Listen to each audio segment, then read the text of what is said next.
And our first guest today is Professor David Smith. David, what are you doing? Well, we're talking about prostates and prostate cancer because prostate cancer is our most common cancer after skin cancers in Australia. It's like our national cancer now. So we're following this group of 2,000 men, and we've been asking them questions at regular intervals about what's been happening to them, what the diagnosis has meant to them, how the treatment has proceeded, and how they've been coping. So how do you approach it? What do you actually do on a day-to-day basis? Well, on a day-to-day basis, we ask people to be involved with our research, and that really, when people are involved with epidemiological research, that involves... Go on, tell them what that means. Okay, an epidemiologist is somebody who studies epidemics in populations. All right, and we have an epidemic in this particular form of cancer?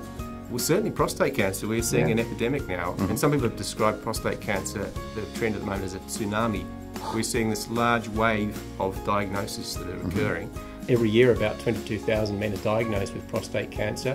We estimate there are about 150,000 men alive today who've been diagnosed with prostate cancer. It's a very serious disease. It still causes about 3,000 deaths every year. And some of the consequences of a diagnosis of prostate cancer and the treatment of prostate cancer are quite serious. So about 75% of men who are treated for prostate cancer can expect to experience sexual problems, and significant numbers also experience urinary and bowel problems after treatment. Okay. And what's going to be the result of all of this? What can we men expect from your work?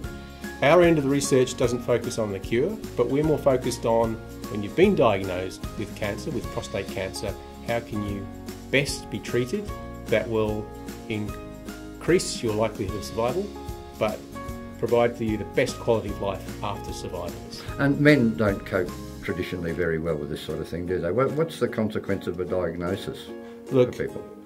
Men don't cope particularly well, and they don't cope with the prostate cancer very well in general because it hits you below the belt. It's not something that men are often prepared to talk about, to get resolved, and they'll often put these things aside rather than getting them addressed and dealt with in an appropriate manner. So there is a little bit of controversy about treatment though, is there not? And your research is helping to resolve some of that controversy, yeah?